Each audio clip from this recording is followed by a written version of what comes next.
Alright, today we're going to change some decks, starting with Sharuum, the Hegemon. Okay, Sharuum. So she's kind of a funny deck, because it's really easy to build her hardcore. And my build is kind of hardcore, kind of, I want to play with my toys. I want to play with artifacts and appreciate the art and the foils and goof around a bit. But I don't want to lose either. So, there you go. What I want to do today is, I'm going to promote her to Ostruzna. In Prague, Sharuum is a bit too strong. Can be a bit too strong. So, rather than power her down any further, I'm going to power her up. I mean, that's the kind of shit they do in Ostruzna. So what is she? She's 3 black, blue, white for a 5/5 legendary Sphinx.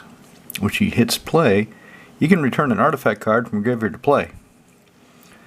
Sounds like combo material, doesn't it? Yes, yes it does. And that's why, to promote her of Ostruzna, I'm going to be giving her back Disciple of the Vault.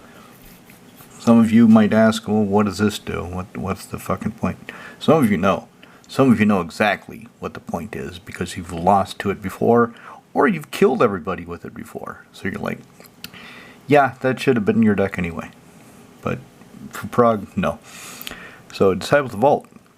1 black, 1/1 human cleric. Wow, great stats. Whenever an artifact is put into graveyard from play, you may have target opponent lose 1 life. Huh. So, she comes into play, he's in play, and then I play either from my hand or out of the graveyard Sculpting Steel. For example, Sculpting Steel copies Sharuum. Okay, legend rule triggers. I have to sacrifice 1. But the trigger to return an artifact card from a graveyard to play is on the stack. So I have to sacrifice 1 of the Sharuum. So I sacrifice Sculpting Steel. It goes to the graveyard. He says, hey, an artifact in the graveyard.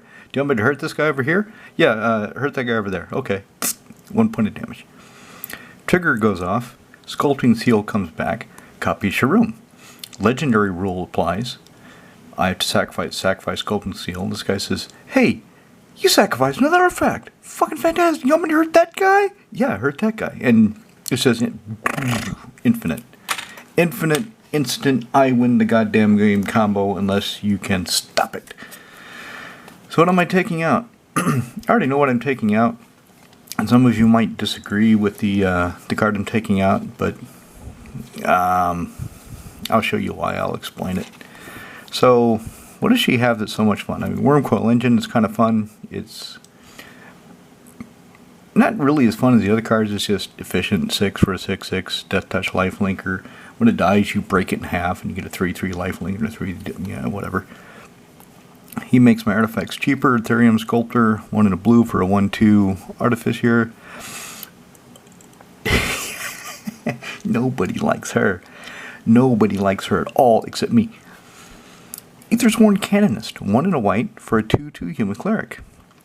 Everybody who has played a non-artifact spell this turn cannot play additional non-artifact spells.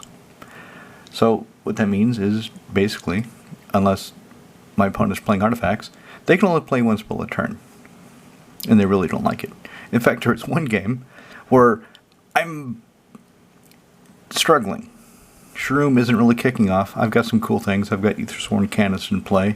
I'm able to defend myself for a bit because everybody else is still setting up. It's still in the first 3 or 4 turns. And Long Pete goes to attack me. So what are you attacking me for? Look at my board. What do I have? He's like, you're the most threatening player. Okay, Pete, look at my cards and point to the card that is most threatening. What is my most threatening card? Which card threatens to cost you the game? Which one threatens to smack you in the head? And he looked at my board. He said, her. I said, okay, she's threatening. She's just slowing you down. Do you see what Cube has? And he looked over, and he saw Cube's growing army of, I think it was Tyranids. And he's like, I'm still attacking you. Okay, fine. Thank you, Pete. Smothering Ties gives me treasures. Walking, this guy's fun. So he's color agnostic. 2 if you have a deck that draws a lot of cards, and you're not playing colors that put a lot of lands into play, I highly recommend a Walking Atlas. He only costs 2. He's just a 1/1, so he's not that threatening. And anytime you can tap and put a land from your hand in play, as long as he doesn't have Summoning Sickness. So you can do that on an opponent's turn, your turn, whatever. And it's any land. So if you have Thawing Glaciers, you could drop Thawing Glaciers at the end of the turn of the opponent preceding you, and so it untaps on your turn. Plains, Academy Ruins, Urza Saga. I opened this in a pack of Modern Horizons. It was the second, well, probably the best card. I'm not sure if this or, oh, what's that dude? The white dude. Esper Sentinel. I'm not sure if this or Esper Sentinel is better. I really don't. I'm not sure which one is worth more. Let me just look it up. I've got Moxie. Esper Sentinel is 20 euros flat. Urza Saga is, wow, 40 euros flat. Wow. I didn't expect that. So, Urza Saga is the better card. So anyway, I opened this, and I didn't know what to do with it. For the longest time, it just sat in my binder. I thought about trading it, but luckily my buddy and I, we couldn't make a deal. And then I just shoved it into Sharuum. I'll see what happens. Oh my god, is this card good in Sharuum? It's fucking fantastic. So, it comes to play. I can tap for a mana. And then, stage 2, I get a robot. Stage 3, I go find Mana Crypt. Not Mana Crypt. Mana Vault. Soul Ring. What else do I have? That only costs 1. Manifold Key. That's kind of it. That's kind of it. Do I have any artifact creatures that only cost 1? No. Oh. Actually, mana costs 0 or 1. He can find my Esper Sentinel. I did. Okay, good. Arcane Lighthouse, in turn, creature. This is here so I can steal things. The deck has an infinite combo. It's a 4-card infinite combo. 2 of the pieces I could theoretically search for, but it's pretty hard.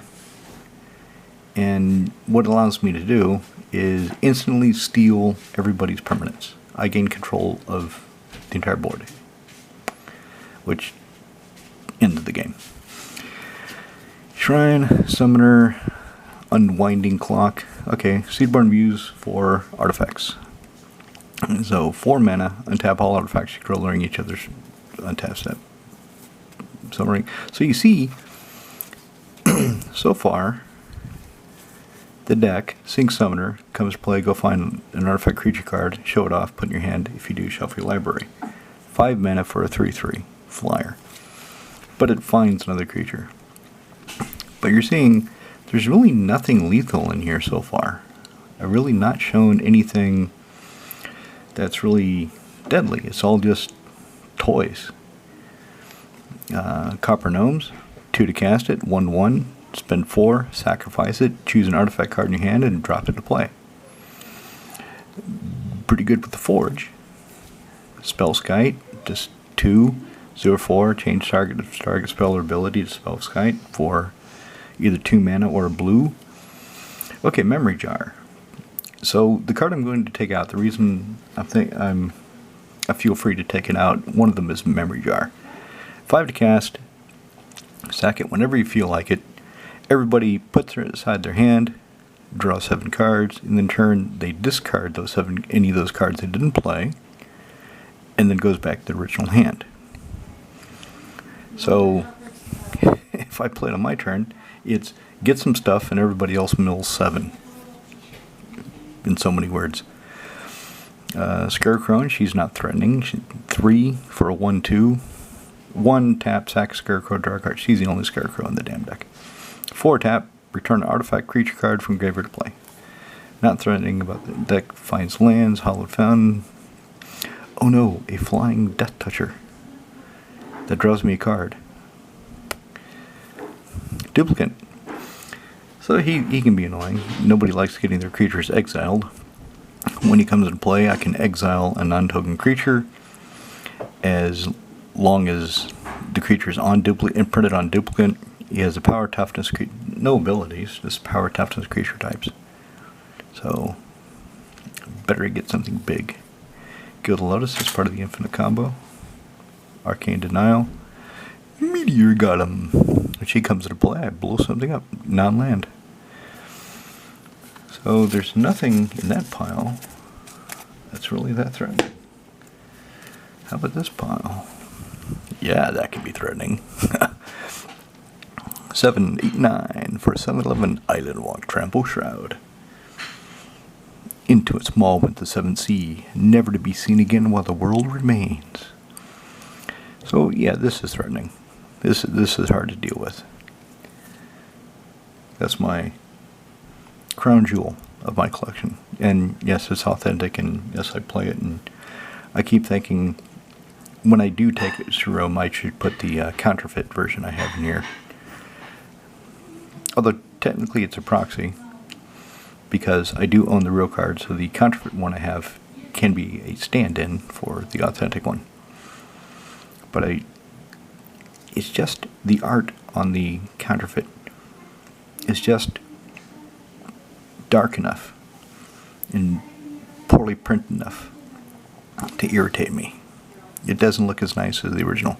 Of course, I should probably get new sleeves, because these sleeves are starting to occlude the original, but such is life. C'est la vie. 2 Lightning Greaves, okay. Disallow. Spine of Vishal. It's basically a meteor golem without a body, but when it dies, I get it back in my hand. Koldatha Forge Master. Now this, he's not threatening, but he can find threats. The thing is, I need 3 artifacts I'm willing to sacrifice. I don't have a lot of token generation. I've got Smothering Tithe. That'll do it. 5 for 3/5 artifact creature. Tap him, sack 3 artifacts. I could sacrifice him too. Go find an artifact card, throw it into play, then shuffle. There he is. Memnarch the Devil. Kin Sanctum. There's the threat. He's pretty fucking threatening. Dark Steel Claw. I thought I had him in NMR. Let me check my NMR deck list to make sure I didn't forget to update the deck list after taking him out. Because I only have one of these in foil, yeah? So, Dark Steel Colossus, 11 for 11/11. God, I love creatures. But what the shit are those rings? Anyway, he's fucking cool. I've liked him ever since he came out in Mirrodin. I always liked this guy, Iron Giant. There it is, Esper Sentinel. 1 white, 1/1. Never opponent casts first non-creature spell each turn, draw a card, unless they pay X, where that's his power. So, you've seen 3 extra draw. So, Esper Sentinel triggers every time the first non-creature spell is cast. Baleful Strix triggers when it comes to play. Memory Jar triggers when I decide to sacrifice it. So that's 3 extra draw. She's threatening too. 5 black, blue, white, flying first. It's basically an artifacted chroma. It's an artifacted chroma where instead of protection from black and red, they gave her protection from red and green. Makes sense. Glimmer Void. There it is, Dark Steel Forge. 9 artifacts you control are indestructible. Couple it with that.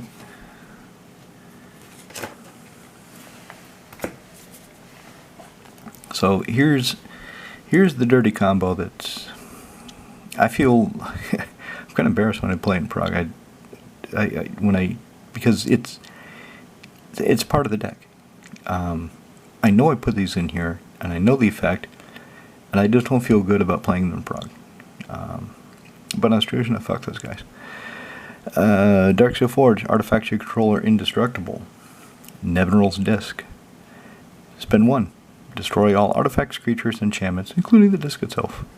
But if all my artifacts are indestructible, it's just one-sided board wipe. And the next turn it will untap, and I can do it again.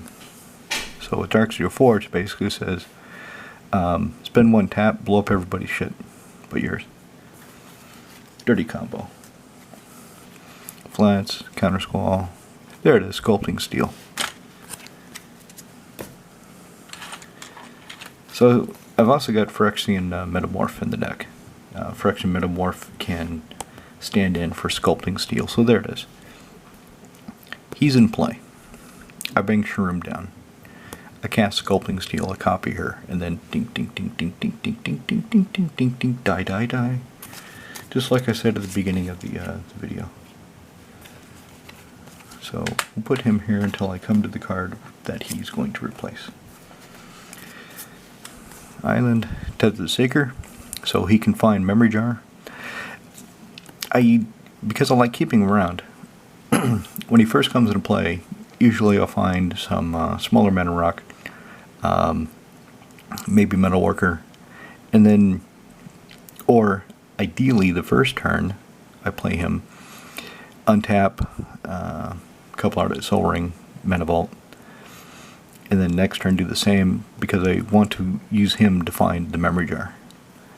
That's usually what I go for. I could build him up to 9 to get the Darksteel Forge, but that's 6 turns because I have to +1 him 5 turns to get him to 9, and then the next turn I have to -9 him. So now there's Phyrexian Metamorph. 3 in a Phyrexian blue, comes to play as a copy of any artifact or creature on the battlefield. Any of them. Vault of the Archangel. I don't really use this anymore. I can't remember the last time I activated. Sharuum used to be Sidri, and I had vaulted the Archangel so Sidri would wake up my mana rocks, and then I could attack, and with the Vault of the Archangel I can give them all Death Touch and Lifelink. That was how Sidri worked, but she was way too mana hungry. Way far, and I just got really frustrated with the deck. So I built Sharuum. Because I like playing with artifacts, I like looking at my toys.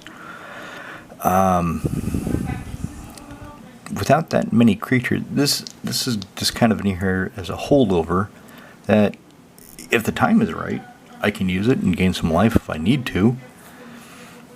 But maybe I should take it out for something more interesting. Thran Temporal Gateway. 4 tap. You may put a historic permanent card in your hand on the battlefield. Artifacts are historic. Nice. Mox Opal. Jesus Christ, this has gone up a lot. And I'm annoyed because what I want to do, I would like to get one of the Mirrodin Besiege, I think it is, originals, because I don't really like this stuff up here. And I would like the full frame. But they're 120 euros now, so I'll have to stick with the one I have.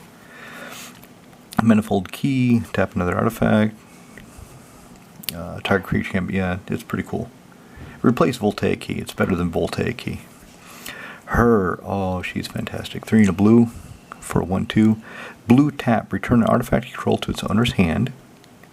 You may put an artifact card from your hand into play. Now, it could be the same artifact. I looked it up on Gatherer, and that's one of the ways you can do it. So I could say bounce Baleful Strix and just put it right back into play in order to get another draw if I've got nothing else to do. Star Compass, it's just pretty. Comes into play tapped. Add 1 mana of any color that a basic land you control could produce. There's what I'm thinking of taking out. So we'll end this pretty soon. Look at the top 5 cards of your library, so it's not draw. No, it kind of is. Look at the top 5 cards. You can show off an artifact, so I can put an artifact in my hand. If there's something else I really want, like a damn counterspell, I can't put that in my hand. But it is what it is. Let's see. Metalworker, yeah. Reveal any number of artifact cards in your hand. Add 2 colorless mana to your mana pool for each card shown off this way. There he is. There's the other part of the combo.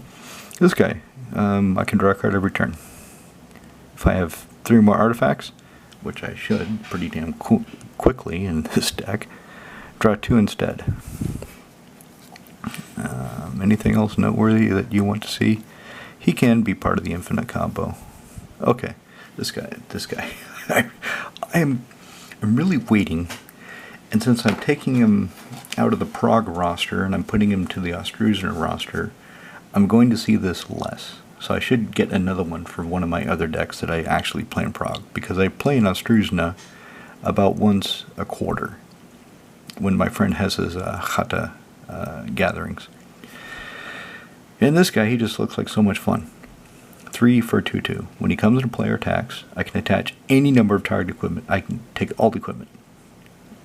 And then during my opponent's steps, they have to pay to re-equip it to the creature that they want to have it on, because they don't want to leave it on my creature more often than not. Only for me to attack next turn and take it all again. Looking forward to that. So the reason I'm feel good about taking out Ristic Study, well, not feel good, but the reason I think it's acceptable to elevate Sharuum to Ostruzna is I showed you I already have a lot of cards that draw. I have a lot of draw cards. So I don't need the study as much. It annoys people. And if I'm going to do an instant kill, I want to cut down the annoyance a little bit. Of course, I still have Darksteel Forge and Nevernull's Disc in there, and that's pretty fucking annoying, I tell you. Unless you're the one doing it, then it's just die. Okay. So here are the 2 outlets. Here is the infinite combo. So I need Karn, Voltaic Construct, and Gilded Lotus if I'm going to do it with Memnarch. If I'm going to do it with Urza, I can have Mana Vault. So basically, tap for 3 mana. Karn turns the Gilded Lotus into a creature. Voltaic Construct with the other 2 mana untaps target artifact creature. You with me? So, I untap the Lotus. I tap Lotus for 3. Voltaic Construct, because it's a creature still, untaps it. I tap it for 3. Spend 2. So each time I'm netting 1. I'm netting 1 mana. And if I'm going to do Memnarch, it's blue. So with... And actually, I used to think I need these in play. I don't. I need these in my... They can be in my hand. Because if I generate enough mana with these bastards, then I can cast either one of these and then do the thing. So do the thing with Memnarch the Devil is put him in play, or if he's already in play, generate an arbitrarily large amount of blue mana and turn everything that isn't an artifact into an artifact, and then steal all the artifacts. Gain control of everything. So permanent, so lands can become artifacts, enchantments, creatures, planes, everything. All your stuff, all you guys' stuff are now artifacts. And I'm going to steal it all. Good game? Okay. Then the other thing, the other funny idea. So he, 6, create a token that's a copy of target artifact you control. Except it's a 1/1 soldier creature token. So whatever kind of funny artifact I have, I would really like to do it with Darksteel Forge. Imagine if I created like... I'm going to create 42,000 Darksteel Forges. But they're all 1/1s. Although as long as he's in play, they're 3/3s. So I've got 42,000 indestructible 3/3 soldiers. I haven't done that yet, but I just think that'll be funny. And maybe he's not the best card, but I'm trying to balance the natural power level of an artifact deck in Esper color with not being too oppressive, not being solely oppressive. So I didn't put Demonic Tutor here. I have to draw into that Disciple of Vault somehow. I have no way to search for him. None. I can draw into him. Actually, I lied, didn't I? I lied. Huh. Let's do a quick review. Where did it go? Because I just realized. Search the artifact card. Okay. Okay, so I didn't lie. He only finds artifacts, so he cannot find Disciple of the Vault. Fair enough. I'll have to draw into it if I'm going to do the infinite combo with him. Otherwise, I'll have to do the infinite combo with Memnarch the Devil or Urza. So that's the deck. Anyway, let's go back to Ristic Study, so I'll put this somewhere else. Not sure where. I've had this for a long time too. I wonder what it's up to now. I bet it's not cheap. I mean, I'm sure it's over 40 euros.